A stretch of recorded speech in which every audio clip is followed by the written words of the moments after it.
Hello guys, welcome back. मैं हूं ज्योति चौहान और आप लोगों का स्वागत। देखिएगा, मैंने एक क्यूटोस लिखा है, आप लोगों को दिखाई भी दे रहा होगा, बट मैं इसी के आधार पर आज कुछ थोड़ा सा आप लोगों को मोटिवेट करूंगी। थोड़ा सा मैं आप लोगों को समझाना चाहती हूँ। एग्जाम टाइम चल रहा है क्योंकि बहुत सारे स्टूडेंट ने दिया होगा, ये टेक्निकल आर्ट का एग्जाम दे रखा है। कुछ लोगों ने अभी केवीएस किया है तो उनका सिलेक्शन क्योंकि इंटरव्यू के लिए है, जो श्योर हैं, कुछ जो डाउट में हैं और जो ये सोच रहे हैं कि एग्जाम कब होगा, और कुछ लोग जो हरियाणा के लिए प्रिपरेशन कर रहे हैं अभी स्क्रीनिंग का, क्योंकि डेट अभी कुछ भी नहीं है। तो आज उन सब के लिए मैं यहां पर आप लोगों को कुछ थोड़ा सा बैटरी में चार्ज करने वाली हूं। चलिए देखिएगा, मेरी इन लाइनों को देख लीजिएगा। सीढ़ियों की जरूरत उन्हें है जिन्हें छत तक जाना है। मतलब समझते हैं कि सपोर्ट उनको चाहिए कि जिन्हें सिर्फ एक छत जानते हैं, मतलब कि सिर्फ एक लेवल तक, बस यहीं तक हमें जाना है और कुछ नहीं। कि हमारा जो एम है वो सिर्फ इतना है, इतना मतलब कि हमें सिर्फ जॉब चाहिए और कुछ नहीं चाहिए, और हमें कुछ नहीं करना है, या हमें उसके अकॉर्डिंग सिर्फ इतना सा पढ़ना है, हमें फालतू की चीजें नहीं पढ़नी। जानते हैं जो लोग ये सोचते हैं, मैंने कई बार देखा है और मेरे पास पर्सनली मैसेज होते हैं, मैम डेट कब आ रही है, मैम एग्जाम कब तक होगा, आप लोगों आपकी कोचिंग ज्वाइन करनी है। तो ये सारे सवाल उस टाइम आते हैं जब हमारा दिमाग, हम पढ़ रहे हैं और हमारा जो दिमाग है वो सिर्फ वहां हो कि एग्जाम हो जाए जल्दी से और हम ये पढ़ाई छोड़ के और फिनिश, ये हम सब काम से निपट जाए तो हम आराम से जो है अपनी लाइफ एंजॉय करें। तो ये सिर्फ उन लोगों के माइंड में थिंकिंग आती है एग्जाम डेट को लेकर, जो ये सोचते हैं कि पढ़ाई फिनिश करके और हम भी एंजॉय करें। ठीक है, तो अब आगे देख लीजिएगा। मेरी मंजिल तो आसमान है, मुझे रास्ता भी खुद ही बनाना है। अब जो लोग सोचकर बैठे हैं कि हमें आसमान तक पहुंचना है, हमारा लक्ष्य जॉब नहीं है, हमारा तो है कि हम अपनी पहचान बनाएंगे। साथ साथ खाली जॉब नहीं, हम अपनी पहचान बनाएंगे और हम अपनी नॉलेज को भी बना के रखेंगे। देखिएगा, जॉब मैं जानती हूँ, एक आप लोग जॉब की तैयारी कर रहे हैं तो आप सोचेंगे कि मैं जॉब के लिए मना कर रही हूँ। मैं बिल्कुल नहीं बोलूंगी। मैं उसी वे में आप लोगों को समझाना चाहती हूँ कि अगर आप जॉब की भी प्रिपरेशन कर रहे हैं तो डेट का वेट क्यों कर रहे हैं? आपको पता है एग्जाम होना है। जानते हैं जितना एग्जाम डिले होता है उतना ही टफ भी आ सकता है और आता है। जबकि एग्जाम देने के बाद हर कोई कहता है कि मैम इजी था, और वो कहता है जिसकी तैयारी थी और उसका सिलेक्शन भी हो जाता है। और अगर कोई ऐसा कहता है कि मैम पेपर इजी था, हमने तैयारी नहीं की, अगर कोई ऐसे बोल रहा है तो उसके लिए शर्म की बात तब होती है कि जब से आपका एग्जाम फेल, ये आपने अप्लाई किया है एग्जाम के लिए, तब से लेकर अब तक आप क्या कर रहे थे। बहुत सारे ऐसे लोग निकल कर आएंगे उस टाइम।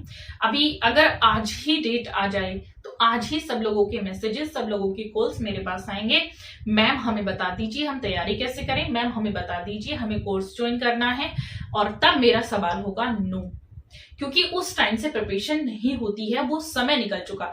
जानते हैं समय की जो रफ्तार होती है वो अपनी स्पीड से वर्क कर रही है, समय नहीं रुकेगा। मैंने एक दिन और एग्जांपल दिया था कि अगर घड़ी सुबह 9 बजा रही है तो वो शाम को भी 9 बजाएगी, लेकिन वो जो सुबह के 9 बजाए हैं वो नहीं बजेंगे, वो फिर अगले सुबह के बजेंगे। जो आज के सुबह के 9 बजे हैं वो दोबारा नहीं बजेंगे। ये एग्जाम्पल मैंने आप लोगों को बहुत ही अच्छे तरीके से दिया। तो मेरा मीनिंग जो है कहने का वो यहाँ पर ये है कि जो लोग ये सोच रहे हैं कि केवीएस का इंटरव्यू ऐसे ही इजीली क्लियर कर लेंगे, तो ये नहीं हो सकता। देखिए, आप लोग रिटर्न करके यहां तक आए हैं तो थोड़ी सी मेहनत और करिएगा। जो लोग ये सोच रहे हैं कि यूपी टीजीटी बहुत इजी है, सिर्फ आर्ट आता है और कुछ नहीं आता है, और डेट का हम लोग वेट कर रहे हैं, डेट देखकर तैयारी करेंगे, तो ये बिल्कुल गलत है। तो ऐसे लोगों का सिलेक्शन होना बड़ा मुश्किल हो जाता है। 1% होता है, बाकी मैं कहूंगी कि नहीं होता है। क्योंकि अगर आप लोगों का दिमाग बिल्कुल सही रास्ते पर जा रहा है, लेवल में है, और आप ना इधर देख रहे हैं ना उधर देख रहे हैं, ना ही आपको ये टेंशन है कि हमें कौन क्या कह रहा है, ना ही आपको ये टेंशन है कि हमारी डेट कब आ रही है। क्योंकि उन लोगों को तो ये लगता है कि डेट कभी भी आए, जो तैयारी कर रहे हैं, हम तो प्रिपेयर हैं, हम तैयार हैं, अब कभी भी आ जाइए। और उनको बल्कि मैं देखती हूँ कि टाइम शॉर्ट पड़ता है। बहुत सारे तो स्टूडेंट ऐसे भी होते हैं, मैम कहते हैं कि मैम कोई बात नहीं, डेट लेट आ रही है तो उससे तो अच्छा है कि हम लोग प्रिपरेशन कर रहे हैं और एक एक चीज हम लोग क्लियर कर लेंगे। बट कुछ ऐसे भी हैं कि मैम क्या करना है, प्रिपरेशन करके बनाना तो मैंगो ही है, तो मैंगो बनाइए। तो मैंगो आपको एग्जाम में बनाने के लिए नहीं आएगा ना।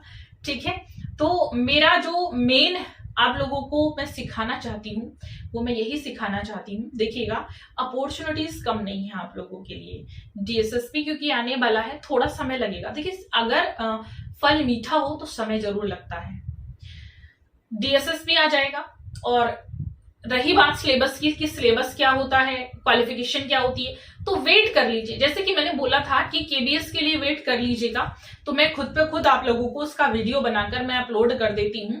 वैसे ही डीएसएसपी का नोटिफिकेशन आने दीजिएगा, मैं उसका सिलेबस आप लोगों को और उसमें क्या क्या चीजें आती हैं, उसका फॉर्म फिल करने का तरीका और उसका जो है आप लोगों का कि उसमें क्या एज क्राइटेरिया है, वो सारी चीजें मैं आप लोगों को यहीं पर समझा दूंगी। तो थोड़ा सा वेट कर लीजिएगा। केवीएस के लिए मैं स्पेशली कहूंगी जो केवीएस के स्टूडेंट हैं कि आप लोग अच्छे से तैयारी करिएगा। देखिए, जो चीजें मैंने बताई हैं, आर्ट ज्ञान कला पर भी बताई हैं, पेंटिंग्स को स्पेशली आप लोग ध्यान रखेंगे। हो सकता है उनके पास जो पेंटिंग्स लगी हूं वो उनमें से पूछ ले, कुछ भी आप लोगों से पूछ सकते हैं।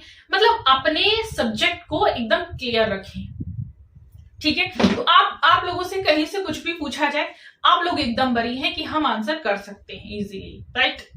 सेकेंडली, यूपी टीजीटी वाले, तो यूपी टीजीटी वाले भी तैयारी अपनी रखिए। एग्जाम जब होगा हो जाएगा, जल्दी हो जाएगा, टेंशन मत लीजिएगा, ठीक है। डीएसएससी वाले जो बैच फाउंड करने की कोशिश कर रहे हैं, मेरा मैं कई बार देख चुकी हूँ, मेरे पास मैसेज आता, तो प्लीज देखिए, मैसेज करने से अच्छा है मेरा ऐप डाउनलोड कर लीजिएगा। मैं लिंक हमेशा अपनी वीडियो के डिस्क्रिप्शन बॉक्स में शेयर कर देती हूँ, वहां से आप लोग कोर्स परचेस कर सकते हैं मेरा। उसके बाद आपको जो भी क्वेरी होगी वहां पर आपको पूरी क्वेरी सोल्व कराई जाती है। मेरे बैच से रिलेटेड जो भी होता है, कोर्स जो मैं कराती हूँ उसमें एक एक चीज क्लियर होती है। तो आप लोगों को बार बार ऐसे कुछ पूछने की भी जरूरत नहीं पड़ेगी। मैं सब कुछ उसी में रिवीजन भी करवाती हूँ, क्योंकि नया बैच भी मेरा अब जल्दी ही शुरू हो जाएगा। जो लोग वेट कर रहे हैं तो वो लोग ज्वाइन कर सकते हैं, ठीक है। तो आज मैं इतना ही समझाना चाहती हूँ। जो लोग तैयारी कर रहे हैं वो कंटिन्यूअसली रखिएगा। एक चीज और मैं कहना चाहूंगी, देखिएगा, पीडीएफ की डिमांड मत रखिए कि हमें पीडीएफ से पढ़ने को मिल जाए। पीडीएफ में कुछ नहीं होता। पीडीएफ जानते हैं क्या होता है? एक छोटा सा शॉर्ट नोट्स होता है एक तरह से। अगर आपको पीडीएफ से बेटर, मैं एक चीज बता दूं कि बुक्स ले आइए मार्केट से। बुक्स में आपको ज्यादा अच्छा मिल जाए, क्योंकि वो ऑथेंटिक होती है। पीडीएफ कहीं से कहीं ऑथेंटिक नहीं होती है। आप क्या प्रूफ दिखाएंगे किसी को? अगर उसमें गलत है तो आप गलत पढ़ेंगे। तो उससे बेटर है कि आप लोग पीडीएफ छोड़कर तैयारी करिएगा बुक से। मैंने बुक सजेस्ट कर रखी है, तो पर्सनली कोई मुझसे नहीं पूछेगा कि हमें बुक्स बता दीजिए।